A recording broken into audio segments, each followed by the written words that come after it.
Le product management, pour moi, c'est l'intersection du design, du business et de la tech. C'est une nouvelle discipline qui a émergé il y a environ une dizaine d'années aux États-Unis et qui est en train d'arriver progressivement en France, qui permet en fait de mettre au centre de l'entreprise le client.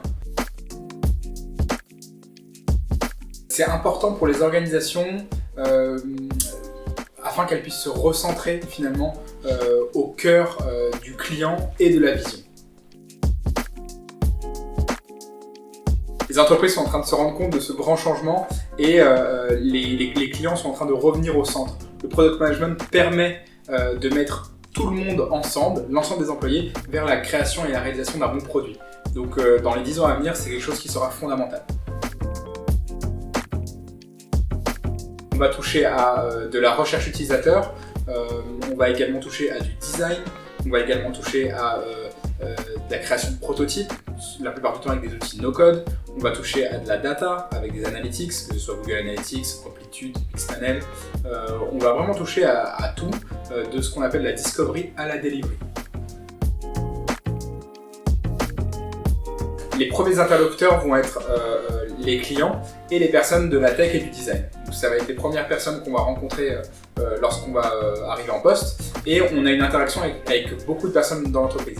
On a aussi des grandes interactions avec les fondateurs. La plupart du temps, quand on arrive dans une petite start-up, on a des interactions fortes avec les fondateurs, et également avec les équipes marketing, customer support et sales.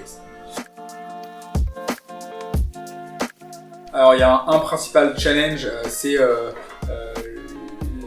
le syndrome de l'imposteur. C'est quelque chose qui est vécu par beaucoup de gens dans beaucoup de postes. Il se trouve que c'est particulièrement prégnant dans les postes de product manager, puisqu'il y a cette humilité que nous avons, et couplé en fait avec le côté généraliste qui fait qu'on ne maîtrise pas tous les sujets en profondeur, mais qu'on est capable du coup d'interagir avec plusieurs interlocuteurs. Donc en fait, le syndrome de l'imposteur peut être vraiment dangereux dans le cadre des product managers. Il arrive, il arrivera et il continuera d'arriver. Le but, c'est de le maîtriser.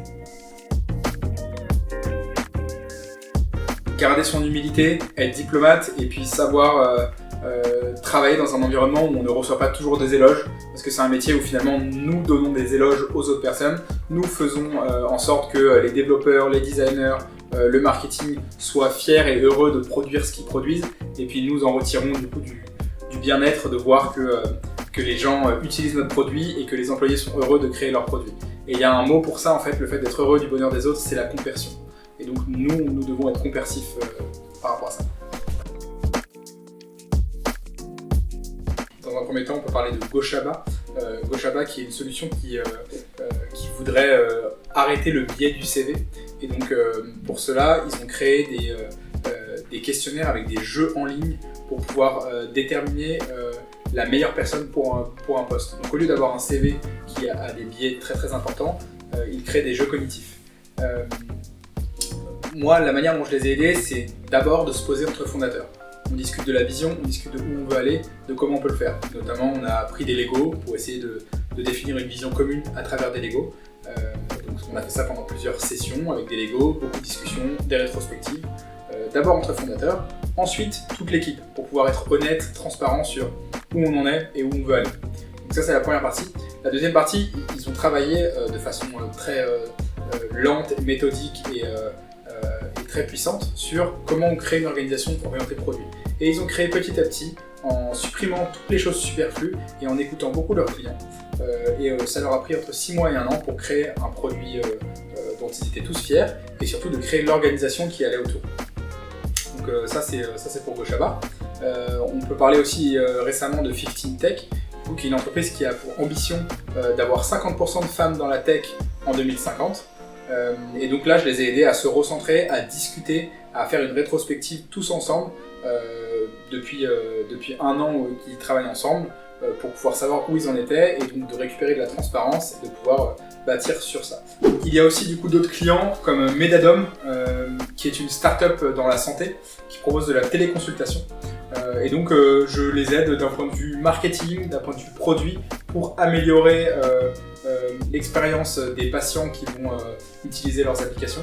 Et il y a aussi d'autres pans d'activités comme le mentorat que j'effectue sur Open Classroom, dans lequel je mentore une trentaine d'étudiants pour les aider à devenir product manager, product owner ou chef de projet digital. La notion de PO fait plutôt référence à la dernière partie qui est la delivery. Et donc on est en relation directe avec les développeurs et on s'assure de gérer ce qu'on appelle la delivery, donc le fait de livrer les fonctionnalités.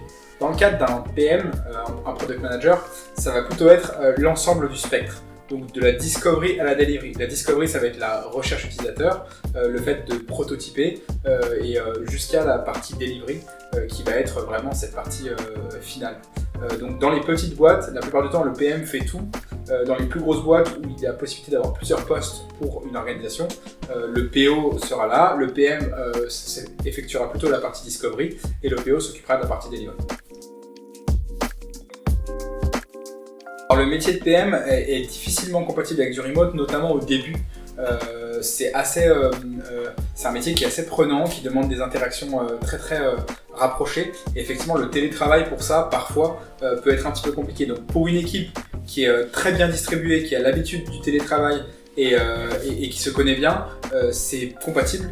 Pour une équipe qui démarre, et j'ai notamment le cas d'une copine qui a démarré un job à Montréal, ça a été compliqué les premiers mois parce qu'elle avait besoin de rencontrer aussi bien les clients que les employés, que comprendre un petit peu les enjeux de chacun, et les premiers mois en télétravail ont été assez rudes. À mon avis, c'est bien de comprendre, c'est bien d'apprendre, c'est bien de s'y intéresser, puisque finalement notre métier il est profondément dans le digital pour des humains, pour les aider à créer des produits et à utiliser des produits. Maintenant, c'est pas une condition nécessaire. Je connais beaucoup de gens qui ne savent pas forcément développer, qui n'ont pas ces compétences-là. Pour autant, ils et elles sont de très bons PM. Alors, il y a plein d'outils pour tout un tas de choses. Les outils les plus importants sont les outils qui vont nous permettre de gérer toute cette partie de produit. Donc, il y a des outils pertinents comme l'outil Cycle, cycle.app, qui est bien utilisé. Après, il y a toute une suite de logiciels pour l'analytics avec Amplitude, Mixpanel, toute une partie aussi pour le prototyping avec Figma, Sketch, une partie aussi où il faut présenter, donc on va utiliser beaucoup Google Slides, Canva.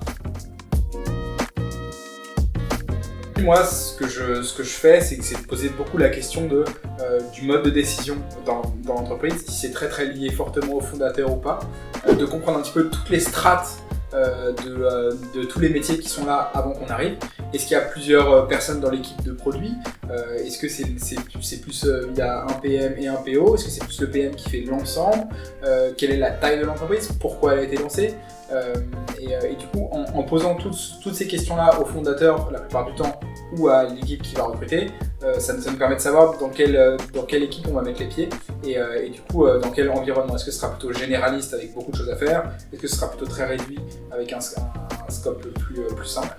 Voilà. Le rôle de la culture produit est fondamental.